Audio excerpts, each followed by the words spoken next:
Hey guys, I wanted to make a video today. I've just come back from my first AA meeting in a long time, and I just really I don't know, I felt the need to talk to you guys and to share some stuff that I came to realization on.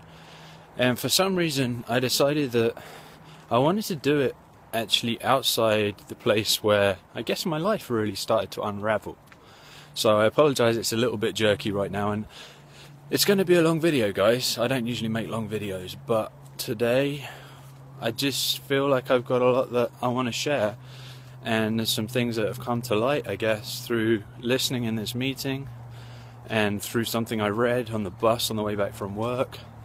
So I just thought that it was time to put it out there, and so many people have reached out to me and told me how much, I help you, how much I inspire you, and at times that's a little bit hard to take because I see like my life isn't really where I want it to be at all, and yet all of you guys reach out and tell me to keep making these videos and talking to you guys. So that's what I'm going to do.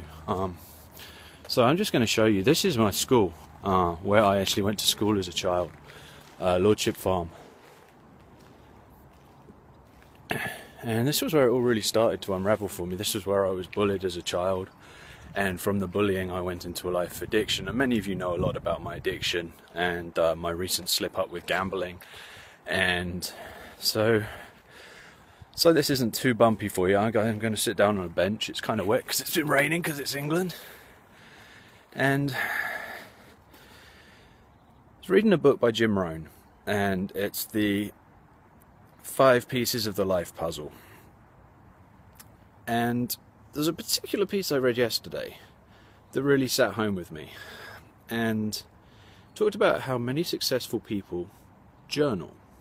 In fact, all successful people journal, because by journaling what you do is you put your thoughts out there, and you're forced to analyze your life, and you're forced to really look at your decision making and what they call your philosophies of life. And I thought about it, and I realized I don't really journal. But actually doing this is the same thing. It's just a different media format. So I guess this is as therapeutic for me as it is helpful to some of you out there. So I really appreciate each and every one of you who watches these, and for everyone that I didn't even know was watching these. So many people have reached out to me and talked about how much I inspire them and given me support. And this last week has been one of the hardest weeks I've had in years, and it was all of my making.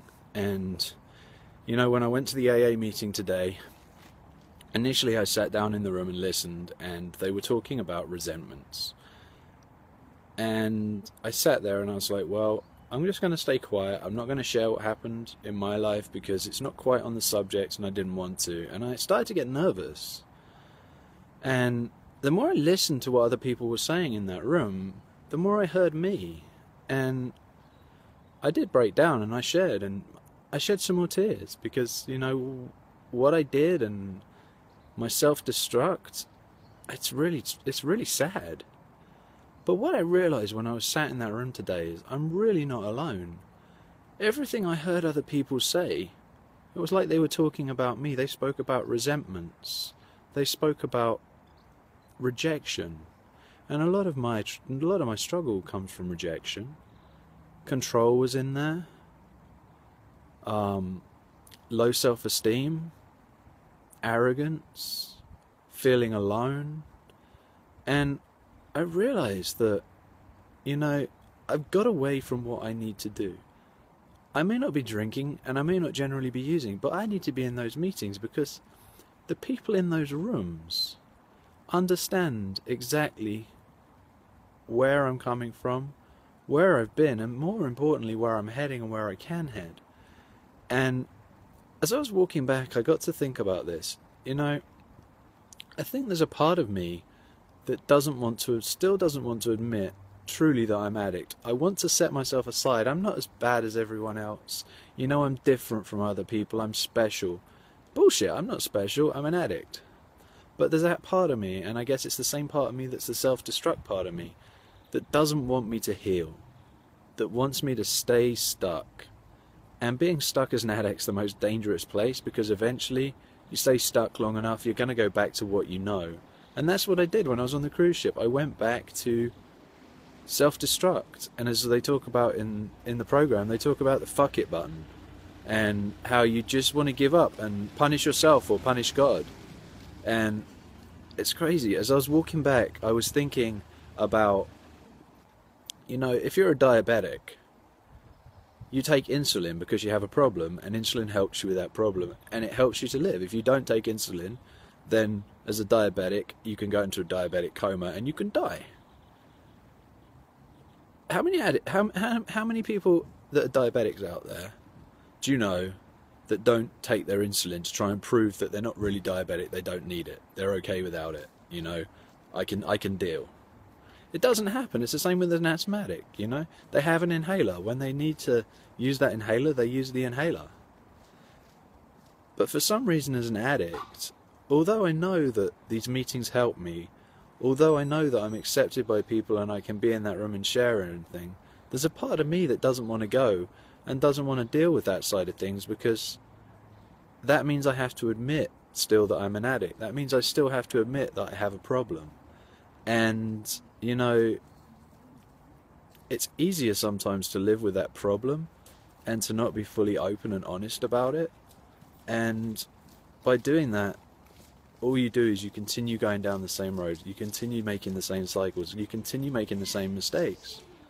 And as you continue through life doing that, it becomes a downward spiral. And you lose everything that matters to you. You destroy everything around you. And, another thing that was in the book that I was reading that made so much sense. We can talk about weight loss because it's something I'm involved with, If you eat the wrong foods occasionally, you don't see any immediate result. So maybe you continue eating those wrong foods. And, after 90 days, you really haven't seen any continuous result from it. But what happens is, over time, all of a sudden, from eating those wrong foods, you have a massive problem.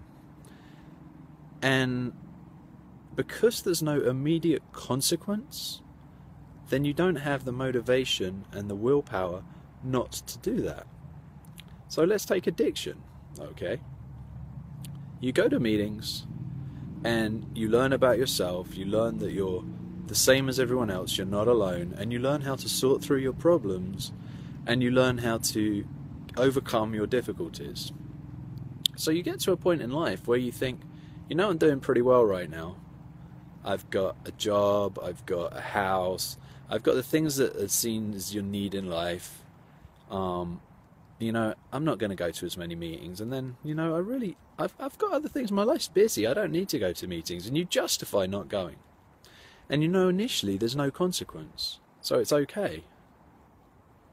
But then gradually over time, because you've got away from the thing that was helping you, the thing that was solving the problem for you and offering you the solution, you slide back. And it's not until you come to a point where you have a major issue in your life. Okay, let's say you break up with a girlfriend, because that's what happened to me.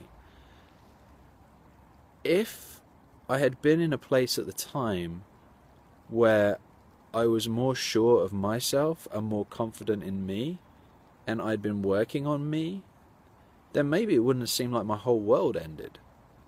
But you see, I shifted my focus, and as an addict we do this.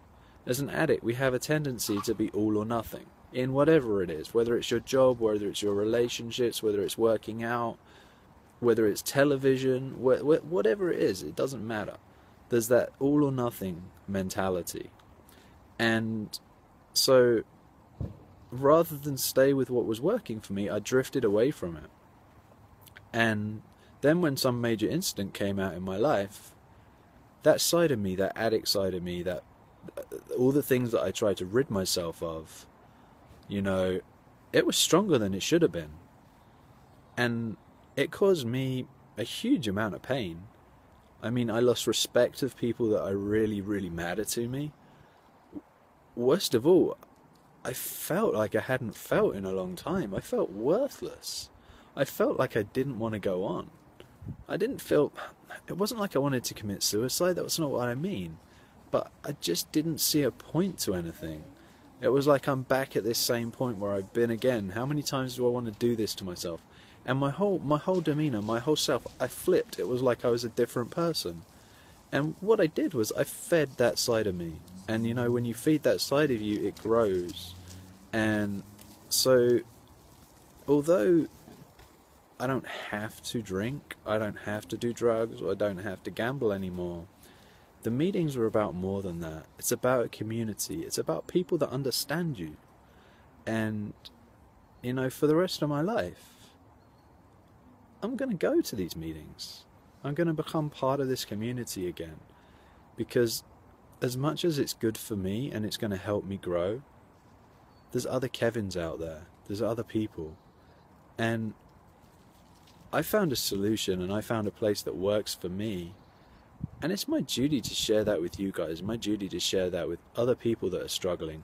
Because I'm one of the lucky ones, and we spoke about this in the room, and sometimes you don't realize it. You look at all you don't have. But I have my sobriety. I have a ton of people that care about me. I have an ability to connect with people and share my story that not everyone's blessed with.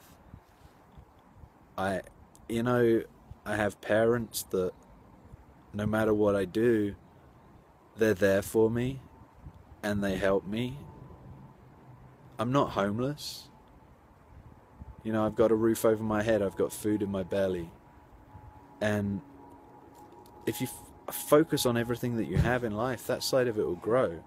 But what happens when you drop back into that other side of you, the side of you that's destructive, the side of you that's that just wants to sit on a pity pot and be miserable and to give up on things? You feed that side of you, and then you focus on all the negative, and all that grows.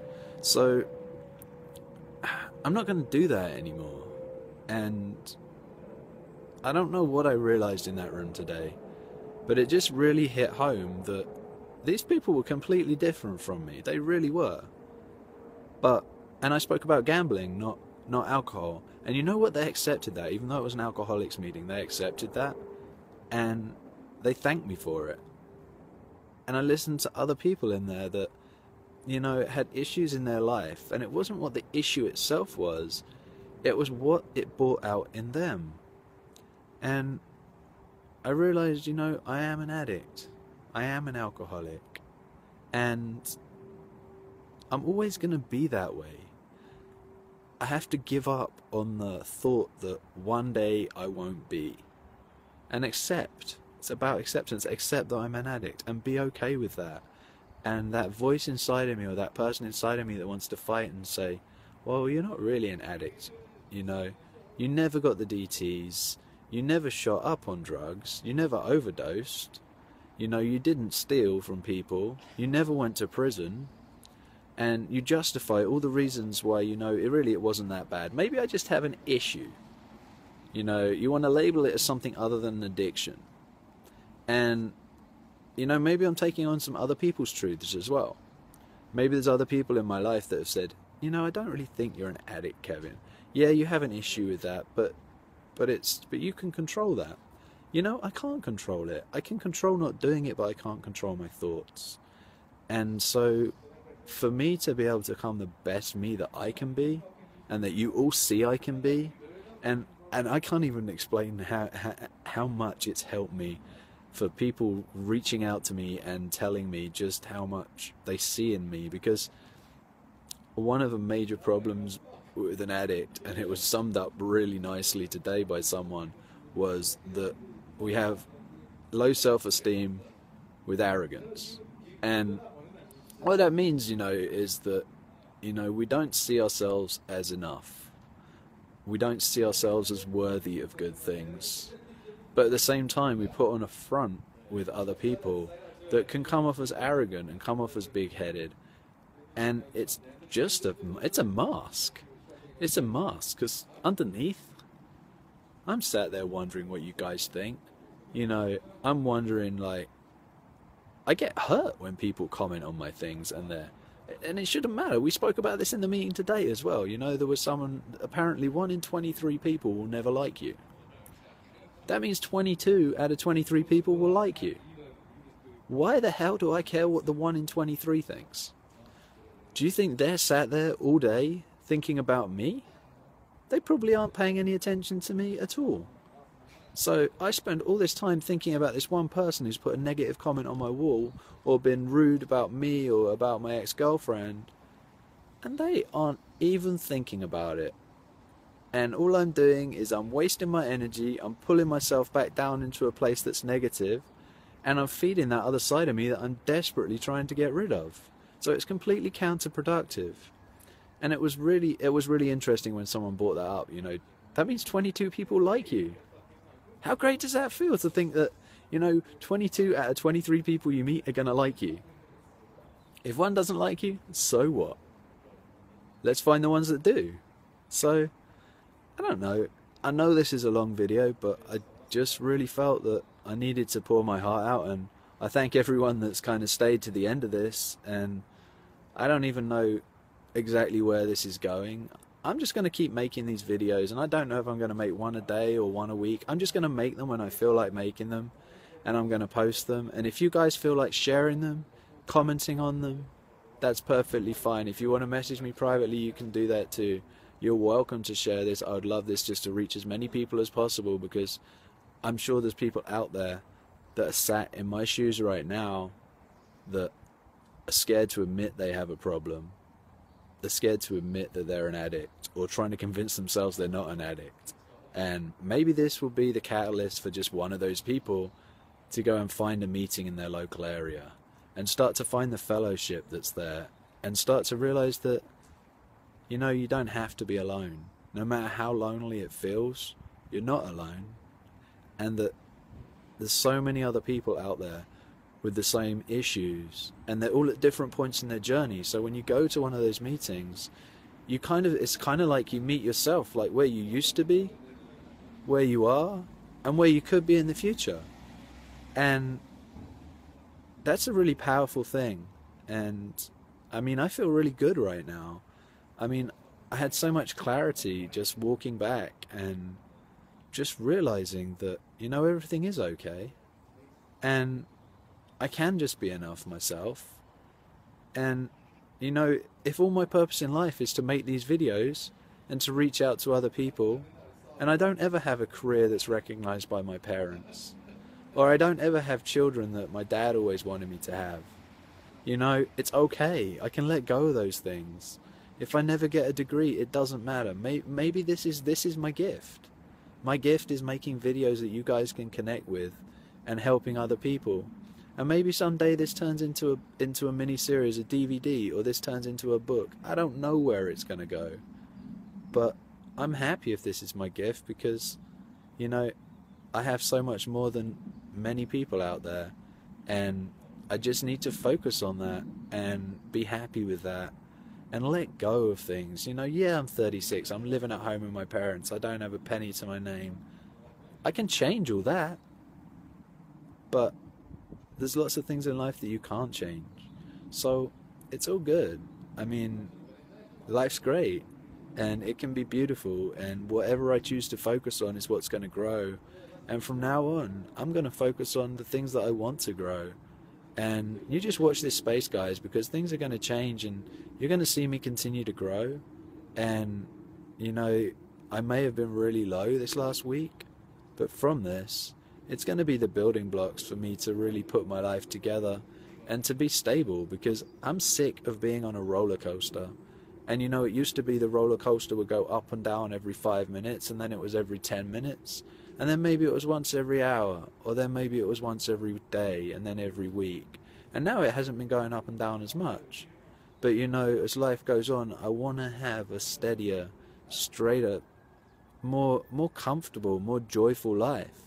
And if I constantly flip between this person that's talking to you now and that addict inside of me that has this ability to sneak out and destroy everything that I work so hard for, if I continue to feed that addict and let that side of me grow again, then I will always be on a roller coaster in life.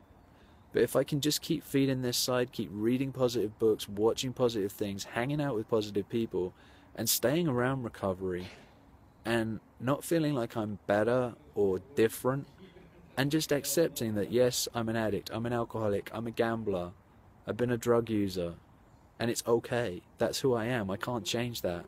But I can learn to live with it and make sure that going forwards that it doesn't destroy my life. Because I have some great people and I have some great gifts, and you know, I want to keep these people in my life, and I don't want to destroy my life. And I can't even explain to you how miserable and how bad it felt immediately after I decided to gamble. I can't even explain like how desperate and low, and just like it wasn't me. And shit, I never want to feel that again. So I'm gonna do whatever the hell it takes to not feel that again. So guys, thank you again for watching this. I hope you got something out of it. And if you see me slipping, you see me being negative, feel free to pull me up and say something, because you know, sometimes I don't think before I speak as much as I should, and I react to things when I just need to take a little bit of time and not react. So if you see me doing that, feel free to reach out and say, hey, what's going on? Why are you doing that? Because sometimes you need those people in life to just set you back on track. And finally, this was one thing that was really interesting in the meeting. There was a woman that had a broken foot, and she was talking about how everything happens for a reason. And you see, she described it as God basically picking her up off of the track that she was going on, that was going nowhere, and setting her down on a different track. And yeah, it's a negative breaking your foot, but it gave her 9 weeks to be able to think about where she was going, to make peace with herself in some things and her family. And you know, it was what she needed at the time. I mean, yeah, the broken foot sucked, but I really like that analogy of like, you know, maybe God was with me when I gambled, and I had to do that to get to this point to realize I couldn't do it anymore. And it was better to go that route than it was to drink, because, you know, drink could kill me. You know, it's very easy to have something physical like that and just take it to an extreme. So as much as I feel bad about what happened, I'm really glad where it's brought me to now. So you guys have an absolutely fantastic day, evening, afternoon, weekend, whatever it is when you're watching this.